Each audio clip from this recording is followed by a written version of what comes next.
I think documenting the EndSARS protest for me was one of the highlights, for me, not just last year, but in my profession as a photojournalist. And I've been a huge fan of photography, using photography for social good.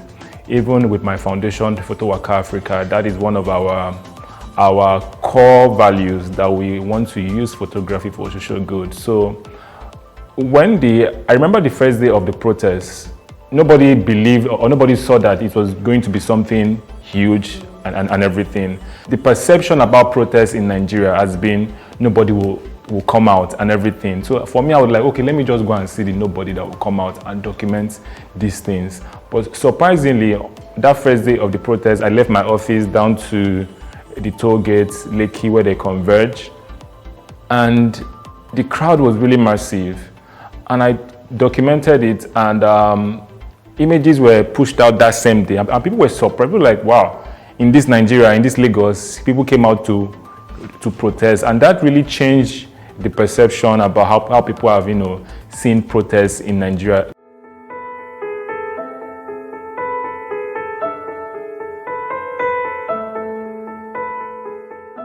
My name is Eti-Inyene Godwin Akpan. I'm a documentary photojournalist. I'm also the founder of Photo Waka Africa, and that's the Guinness World Record largest community of photographers in Africa. I recently founded Maverick Creative Agency also, which is a PR and communications agency. I remember that day of when they announced the curfew. I plan on going home. I've already, I was in the office when I saw the news that they've announced curfew, and for me, I was like, oh, I've not been to Tollgate that day. And I was like, okay, let me just pack my things. I've packed my things. I was like, okay, let me just stop by at the toll gate, take one or two pictures, and I'll go home. But on getting to the toll gate, I saw a different kind of energy, positively. And some people were like, they are staying. For some, they were like, they can't go home now because they don't want to be stuck in traffic when the curfew will start. So, and that was where I was like, okay, since people will still be here, I need to be here to document whatever that will happen. I know things will get messy, but I didn't know it would get to that extent. For me, I was like, okay, maybe they will come and use tear gas on everybody, or maybe come and use water. I was already planning on capturing the action, in quotes. I was there to document anything that will happen. So that was what I told myself, that if you're going to be here, you need to be able to document whatever that will happen. So I remember also putting a call through to one of my friends that was also documenting the protest at the Alausa. Called him around past 5 or so. I'm like, guy, how far? And he was like, okay, fine. The military, they've been there, and nothing happened. So I was like, okay, fine. That means we'll be expecting them here anytime soon. So, I was prepared, in quotes. I don't want to say physically, but I've already set my mind, on whatever that will happen. And I remember why the organizers, in quotes, of the protest have also announced to everybody that there's a curfew for those that are pregnant, or you can't stay in this particular location, for 24 hours, and they encourage them to leave. Everybody had that belief in the Nigerian flag, and we made sure everybody had that Nigerian flag on that day.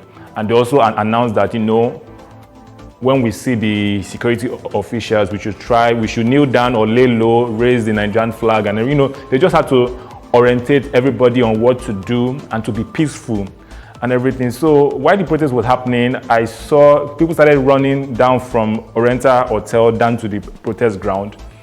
And for me, and they were like, they don't come and everything. So while they were running down to the protest ground, for me, I was running towards Oriental Hotel because at that point I knew, action is about to happen. So I needed to, like I said, I was there to document it. So I was running towards Oriental Hotel, and I saw their vans and everything. So they parked and they came down, they took positions. I was still taking pictures.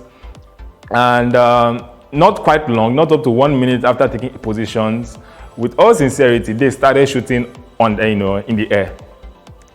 So I was shocked, because for me, I was hoping maybe 1 or 2 military men would just come to the protest ground to talk to us, but they never did. The women, they came down, they took positions, and when they started shooting on the air, I switched my camera to video because I needed to capture, because I was like, wow, this is getting real. And some peaceful protesters tried to put that red and white barricade just to, you know, block, in quotes, them from coming in. So why they, you know, they will shoot in the air initially, and they will stop for like some minutes and they will move forward a bit. So they were getting closer to me. At some point I had to run, you know, back because it was not getting worse. So I ran back. I remember I even fell inside the gutter while I was running. And I ran and I went to hit myself under my friend's car. So I was there. My friend parked at the LCC office and all. So I was there, I was under his car and I was still taking images too. So I remember I had to crawl with my cameras and everything and towards Lekki Phase 1. That was how I maneuver and I left that scene before the Nigerian military successfully circled everybody. You know, a few months ago, I got the idea to do the photo exhibition just to, you know, celebrate the resilience, the unity, the love, and to tell the story of the EndSARS movement, to commemorate, you know, 1 year anniversary of the EndSARS movement. So myself and my team, we started to work together, plan for the team, plan for the location, you know, and all. So we were supposed to have this exhibition from 20th to 24th of October at the Museum of Contemporary Arts, Moka, at Antoni Village at Jawa Estate. I remember doing an interview like 2 weeks ago on a TV platform, and 60 minutes after the call, after the interview, I got a call from the DSS and asking me to come down to their office at Shangisha in Magodo. And I had to tell them, okay, fine, no problem. But I don't honor phone calls, invitations. Even in my business, I don't. You will call me, fine, but I'll tell you for proper acknowledgement and everything, we send emails and all. So I told them that they should please send me an email to properly acknowledge and honor their invitations. And I think the call lasted for like 2 minutes.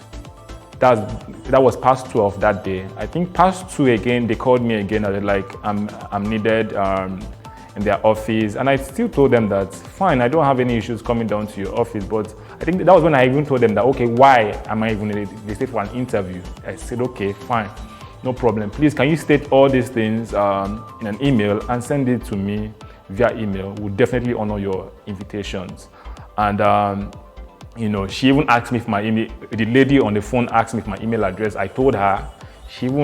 She not even told me to text her my email address. I said I can't text my email address. The way you guys got my number, you guys should get my. It's even easier to get my email address compared to my number.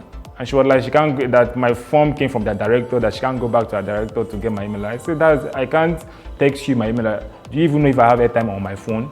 So it was just there. The conversation lasted for like 4 minutes and no. And as we speak right now, I'm still here to get the email from them. So without that email, I'm not going to honor their invitations. That's just the simple truth.